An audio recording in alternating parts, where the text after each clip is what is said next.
Morning students.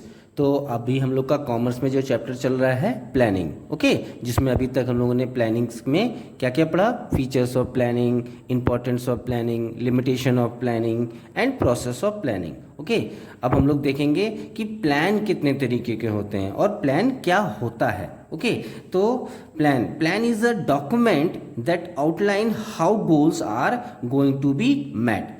It also specify action proposed to help the organization achieve its objective. Okay, इसका मतलब ये होता है कि एक प्लान में हम ये डिसाइड करते हैं कि हमें अपने गोल को, ऑब्जेक्टिव को कैसे पूरा करना है। इसमें हम ये भी डिसाइड करते हैं कि किन स्पेसिफिक एक्शंस या किन स्पेसिफिक चीज़ों के द्वारा हम इसे अपना गोल को हम कैसे पूरा कर सकते हैं। ओके, और जैसा कि हम जानते हैं कि एक गोल को या ऑब्जेक्टिव को पूरा करने के लिए बहुत सारे तरीके होते हैं, ठीक है, जिसके कारण क्या होता है, बहुत सारा कन्फ्यूज़न क्रिएट होता है। तो अगर एक कंपनी के पास, एक ऑर्गेनाइजेशन के पास एक लॉजिकल प्लान हो तो वो अपने और ऑब्जेक्ट्स को ईजिली पूरा कर सकती है। Okay students, let me discuss single use plan and standing plan. Okay, तो सिंगल यूज प्लान क्या होते हैं? Single use plans are one time use plan. They are designed to achieve a particular goal that once achieve will not recur in future. Okay, जिसका मतलब है कि जिन plans को हम केवल एक बार यूज करते हैं और उन्हें एक स्पेसिफिक गोल को पूरा करने के लिए बनाया जाता है. ओके, एक बार जब वह ऑब्जेक्ट या गोल पूरा हो जाता है तो उस प्लान को फ्यूचर में यूज नहीं करते हैं. ठीक है, और बेसिकली इस टाइप के जो सिंगल यूज प्लान होते हैं वो यूनिक सिचुएशन के लिए बनाए जाते हैं. ठीक है, जो सिचुएशंस बार बार सामने नहीं आती हैं.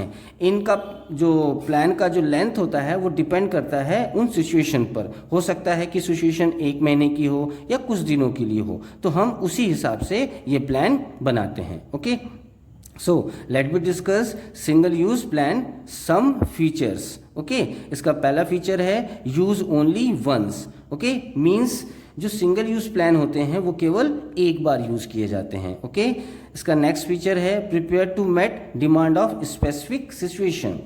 जो सिंगल यूज प्लान होते हैं वह केवल एक स्पेसिफिक सिचुएशन को हैंडल करने के लिए बनाए जाते हैं.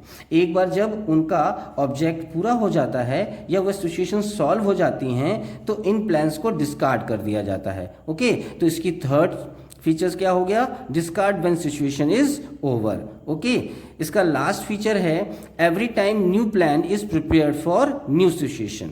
मीन्स हम हर बार एक नई सिचुएशन के लिए एक नया प्लान बनाते हैं. जैसा कि हम देखते हैं कि हमारी कंट्री में जो बजट बनते हैं वो एक साल के लिए बनते हैं और नेक्स्ट ईयर फिर दूसरी बार हम उसका नया बजट पास करते हैं या नया बजट बनाते हैं. Okay, Okay students, so let me discuss standing plan. Standing plan are also known as repeat use plan. Okay, these plan focus on situation which occur rapidly. Means ये plan जो होते हैं वो ऐसी सिचुएशन को handle करने के लिए बनाए जाते हैं जो बार बार होती रहती हैं. ओके, और इन प्लान का हम क्या करते हैं, बार बार यूज करते रहते हैं. ये प्लान कई सालों तक यूज किया जाता है. Okay, Okay students, let me discuss some features of standing plan. Okay, first use for indefinite period means ये जो प्लान्स होते हैं वो किसी भी ऑर्गेनाइजेशन में बहुत लंबे समय तक यूज किए जाते हैं. ओके,